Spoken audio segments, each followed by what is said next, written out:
One's decision to retire from international cricket, both important developments affecting local sports people, so we'll be reflecting those during the programme as well. But now let's return to one of the big news stories from the week, and you will not have you won't have failed to notice the coverage that this got in all the newspapers, in all the news bulletins, because this is a case that everybody has been following very closely. Two men who called themselves soldiers of Allah, convicted of the murder of Fusilier Lee Rigby. He was the off-duty soldier who was run down and then hacked to death near Woolwich Barracks in South London in May. And a jury at the Old Bailey took under 2 hours to return its unanimous guilty verdicts on Michael Adebolajo and Michael Adebowale. And during the news bulletin, we heard from the Muslim Council of Great Britain, who were talking about this and condemning what those two men did. Let's talk now to a local group, Minhaj ul Quran UK. They have a local branch in Northamptonshire. Saif ul Azam is president of that and joins me now on the phone. Good morning, Saif. Good morning, sir. Just explain to me briefly what Minhaj ul Quran actually is. Minhaj ul Quran International is a broad-based Islamic organization working in almost 90 countries around the globe, promoting true Islamic teachings, peace, interfaith harmony in all over the world. And the founding leader of Minhaj ul Quran International is one of the famous, one of the greatest Islamic scholar in the present time, Professor Dr. Muhammad Tahir al-Qadri. And Minhaj ul Quran Northampton is a branch of Minhaj ul Quran International UK. So part of what you do is promoting harmony between Islam and other groups and so on. Other faith. Presumably something like what happened in Woolwich doesn't make your job easy, does it? Yeah, this is very, very difficult. This is very, very difficult.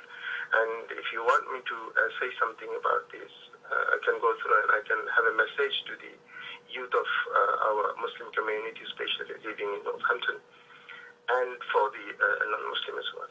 Yeah. What would your message be? Yeah, our message would be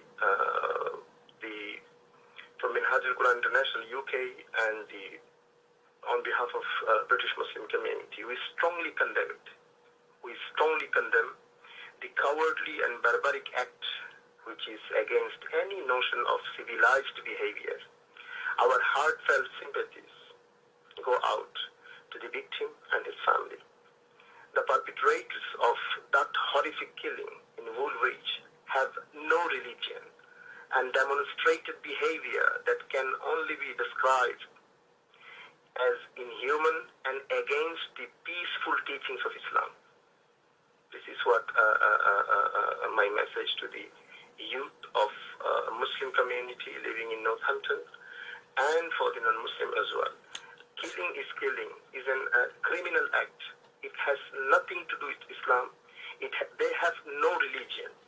Killing innocent people is a criminal activity. So we should not think and we should not bracket them with the teachings of Islam. Islamic teachings has nothing to do with this, has no link with these types of criminal acts. The two men who were found guilty of killing Lee Rigby, they both said that we were soldiers of Allah. There'll be other people who hear that, who are followers of the Muslim faith, who perhaps think, if we want to be soldiers of Allah too, we want to say that, we want to be able to demonstrate that we are soldiers of Allah, and they may think of doing something similar. What could you say to them?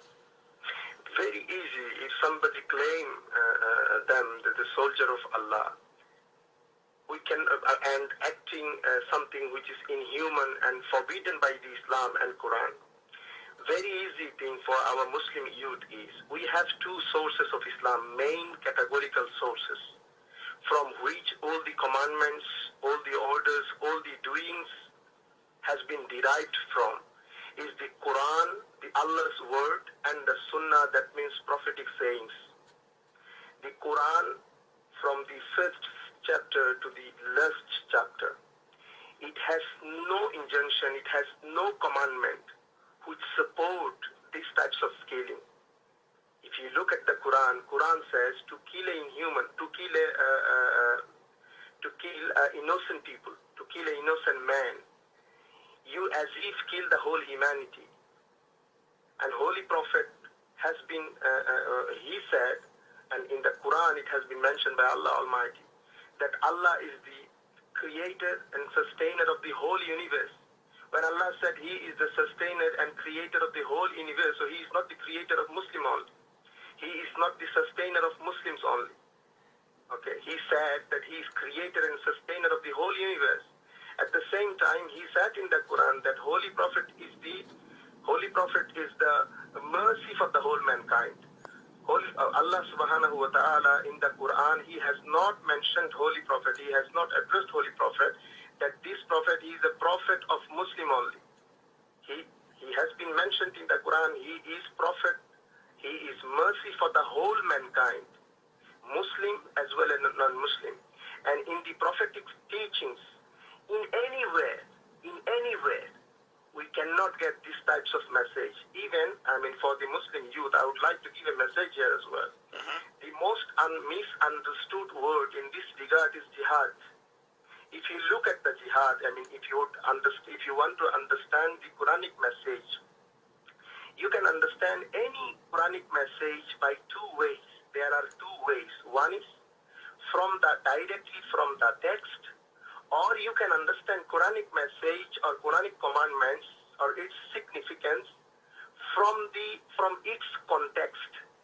So we can understand Quranic teachings or significance of any commandments either from the text or from the context. Jihad and its derivatives came in the Quran in 36 places. Quran as jihad and its derivatives, for example, jihad, jahada, yujahidun. It came into the Quran in more than 36 places. So for those people who would say that jihad is simply about war, what would you say to them? Jihad, it means struggle. It means effort. It can have more than 6 dimensions. That's why I'm saying it will clarify their mind, and I would like to clarify their mind, and I would like to give a clarification, conceptual clarification. You look at the Quran, what jihad means. Jihad does not necessarily mean to fight even for the self-defense. Jihad is a broad-based perspective.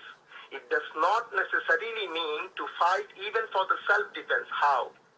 What I have said, that we can understand this from the Quran, either from the text or from the context. Jihad has been used, jihad and its derivative has been used in 36 places in the Quran. Out of 36 places, 31 places has no link with killing. Out of 36, 31 places has no link with the killing or warfare. So it's a non-violent struggle is what you're saying? Non-violence, and that's why just 5 places where the word jihad mentioned in the Quran and the meaning is killing, or that 5 places, even not in the text, it is in the context. Okay, killing at that time, when the meaning of jihad, killing is not for offensive war, it's just for the self-defense, which is allowed in the Charter of Human Rights.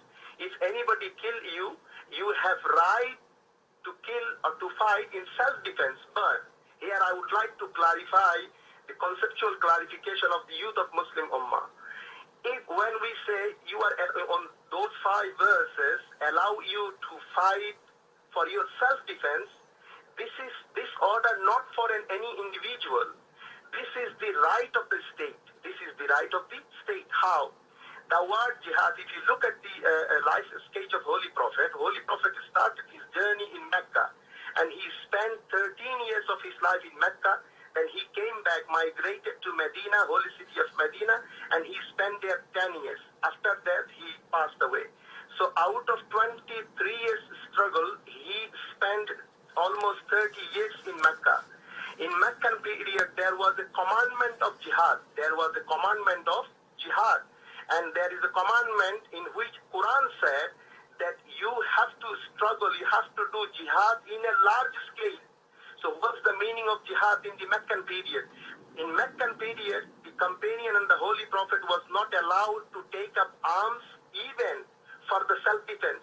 Again, for I'm the saying, self-defense. Yes, so that's the point that you're making. That's the message that you're trying to get across. Saif al-Azam will have to leave it there for today. But certainly the clear message coming across from Minhaj ul-Quran is that they condemn what happened in Woolwich. That was quite clear from what was said. And also we've had quite a detailed explanation there of the word jihad, which is often used, if you like, to justify acts of violence, and what we're told there quite categorically is that there are something like 35 mentions of the word jihad in the Quran, and 31 of those don't involve any kind of killing, and it's only in a few that there is any link between jihad and death, and even that is purely self-defense in situations of self-defense. And from what was being said at the very end of what Saif al-Azam was saying, is that when it is to do with killing, it's kind of state-backed, if you like, official, sanctioned killing, rather than people taking it on themselves to carry out some kind of jihad, which, as he says, is to do with struggle. It's not a holy war in a violent sense necessarily, it's to do with struggle. 7:25 now on BBC Radio Northampton, where you're listening to Sunday Breakfast. Martin Heath with you till 9. And if you've just joined us, things slightly different on the programme today. No early service coming your way at 7:45. Instead of that, we'll have carols recorded in Toaster on Thursday, and that'll be